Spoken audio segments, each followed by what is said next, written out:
Olá pessoal, estamos de volta com o curso gratuito PhoneGap e Apache Cordova.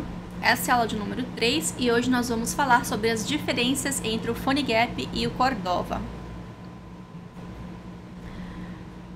Bem, vamos começar com a instalação do PhoneGap que a gente viu na aula passada. Então, geralmente, se você já tentou, já futucou o site do PhoneGap, tentou instalar sozinho, tentou criar um projeto sozinho, provavelmente você acessou esse link que é o phonegap.com/install e você viu que para fazer a instalação do PhoneGap, além de ter o Node.js instalado, você precisa ir no terminal e digitar esse comando, que é o npm install-g Cordova. E se você estiver utilizando o Linux ou Mac, você coloca o sudo na frente.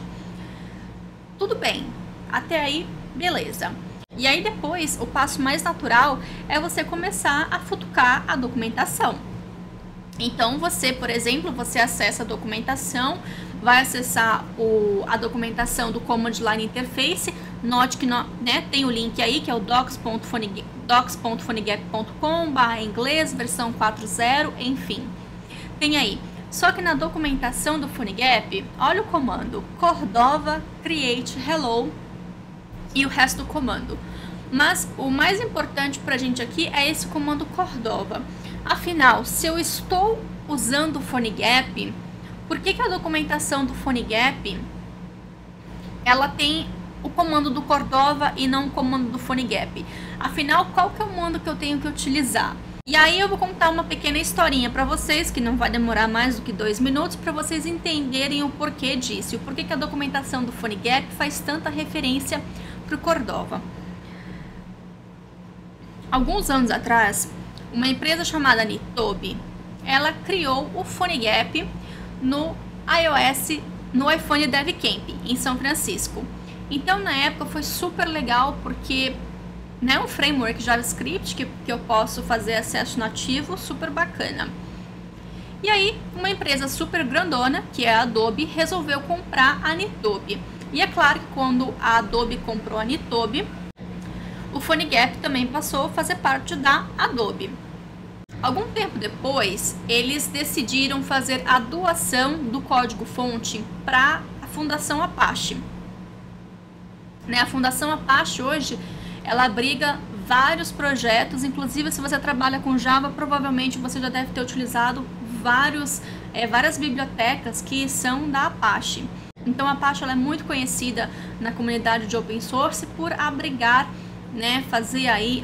por abrigar vários projetos. E a Adobe decidiu então fazer a doação do código-fonte do PhoneGap para Apache. Só que tinha um problema. Quando a Nitobi criou o PhoneGap, eles registraram o PhoneGap como sendo, os autores sendo a Nitobi. E com isso, eles não puderam fazer essa doação para Apache com o nome PhoneGap, justamente por essas questões legais de copyright. E nisso, o PhoneGap acabou indo para Apache sob o nome de Cordova. Então, o que isso significa? Significa que os dois são, na verdade, a mesma coisa, só que tem pequenas diferenças. Então, toda a parte de código-fonte, a parte de comunidade, hoje, se você for tentar instalar um plugin do PhoneGap, é um plugin... se você for usar um plugin nativo do PhoneGap, como o acelerômetro, ou contatos, ou câmera, esses são plugins do Cordova, o ID do plugin tem o nome Cordova ali.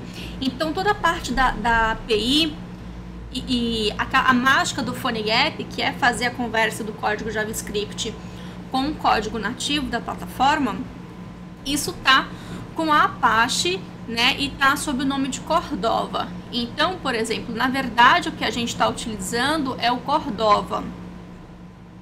Só que a Adobe, como sendo uma empresa grande, é claro que tem as suas vantagens. E o PhoneGap, ele fica sendo, então, como um produto. Então, tem todas as questões de marketing. Então, é muito mais comum você ouvir uma pessoa falando que ela está utilizando o PhoneGap e não o Apache Cordova, justamente porque o PhoneGap, ele é o produto. Ele é a distribuição do Apache Cordova. Então, o que a Adobe faz é pegar todo o código-fonte do Cordova, né? Então eles encapsulam e distribuem como PhoneGap.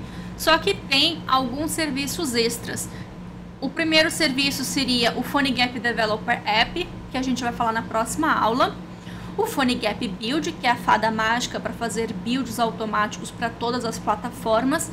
E o PhoneGap Enterprise, que é um produto mais recente da Adobe para utilização para a comunidade corporativa. E depois, durante o curso, quando a gente for ver os comandos do PhoneGap, vocês podem ver que o PhoneGap, né, esse foi um pedacinho do terminal que eu copiei para cá. Quando a gente utiliza um comando PhoneGap, na verdade ele vai executar o comando Cordova por baixo. E aí vem a pergunta: Loiane, afinal eu devo utilizar os comandos do PhoneGap ou utilizo o comando do Cordova? Isso depende. Se você estiver interessado em utilizar alguns desses serviços da Adobe, que é o PhoneGap Developer App, que é o PhoneGap Build ou PhoneGap Enterprise, eu recomendo que você crie o projeto, né? Faz o PhoneGap Create, PhoneGap Build, PhoneGap Emulate, enfim, utilizando o comando do PhoneGap. Caso contrário, você pode utilizar o Cordova. Então seria para criar um projeto Cordova Create, para fazer build Cordova Build, Cordova Emulate, enfim. Os comandos por trás eles vão fazer exatamente a mesma coisa, mas a única coisa que diferencia é que o PhoneGap, a CLI, a interface de comando do PhoneGap, ele tem comandos a mais que dão suporte a esses serviços. Uma curiosidade para vocês, por exemplo, é o framework do Ionic. O Ionic, ele também está fazendo uma distribuição do Cordova, né? Então, todo aquele CLI do Ionic é baseado no CLI do Cordova. Do mesmo jeito que o PhoneGap faz a distribuição do CLI do Cordova também. Então, fica aí como curiosidade para vocês. Bem, o curso completo com todas as aulas já publicadas está nesse link, que também está na descrição do vídeo. Se vocês quiserem entrar em contato, vocês podem me encontrar no blog loiane.com ou nas redes sociais que estão listadas na tela. E é isso, pessoal. Espero que vocês tenham gostado de mais uma aula. Vou ficar esperando pelo feedback de vocês. E não esqueça, se você curtiu essa aula, de dar um joinha para ajudar na divulgação. Até a próxima!